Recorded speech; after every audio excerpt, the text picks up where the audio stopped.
Political commentator Hossein Yari has, in a Farsi analytical piece published in the Basirat news website, weighed in on U.S. President Donald Trump's stance on the nuclear agreement signed between Tehran and six world powers known as the Joint Comprehensive Plan of Action (JCPOA). The following is the full text of the article. Key developments have unfolded regarding the JCPOA over the past few days. Each of these developments can trigger a new row over the agreement.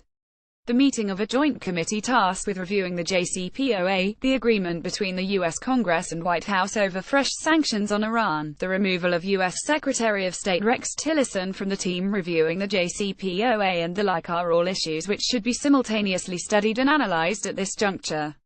In this respect, the following points are worth mentioning. Reports on the recent meeting of the committee reviewing the JCPOA show that although representatives of the Iranian Foreign Ministry expressed their objection to the P-51 group's point men, the objection was not strong enough to be regarded as an official criticism of Washington's blatant violation of the JCPOA. In other words, Iran's envoys only expressed their dismay over U.S. measures. Experience over the past 2 years shows that the U.S. does not care about the dismay expressed by the representatives of Iran and even other members of the P-51 group.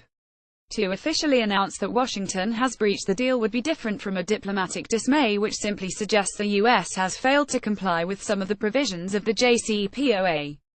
At last, as it was predicted, the U.S. House of Representatives and Senate reached agreement on the imposition of new sanctions on Iran, Russia and North Korea.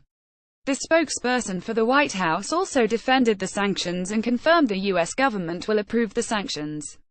Therefore, the imposition and implementation of the new sanctions in the form of non-nuclear sanctions against our country is sure to happen. Although Trump claims the new bans have been slapped on Iran over non-nuclear issues and not over the JCPOA, it goes without saying that such a claim is not legally and logically acceptable.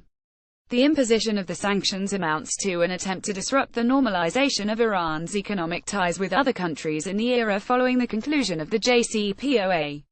In addition to the sanctions, the U.S. Treasury continues to make efforts to sabotage banking transactions between Iran and other countries, especially major banks. Such circumstances leave no doubt that the U.S. has contravened the JCPOA. Now it is time our country's Iran foreign policy and diplomacy apparatus, especially the domestic committee tasked with reviewing the JCPOA, announced Washington's flagrant violation of the agreement and opted to reciprocate the U.S. move. Of course, the necessary measures have been envisaged, but now it is time they were implemented.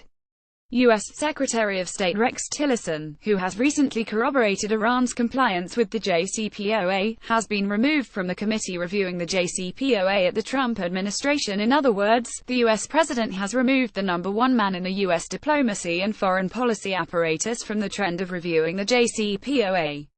Some news sources, including the CNN, speak of Tillerson's possible resignation as Secretary of State in the near future.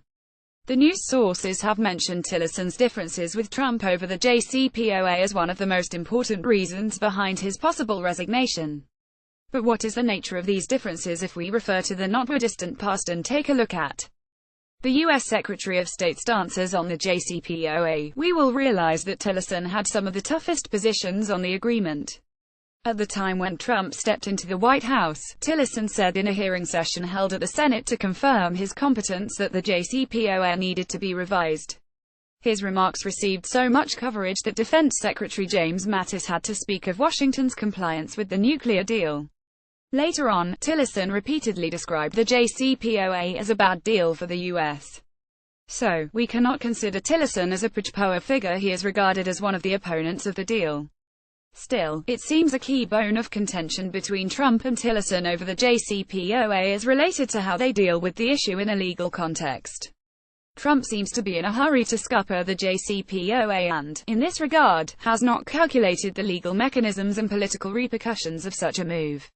Still, Tillerson, as Secretary of State, believes such a move should be taken step by step.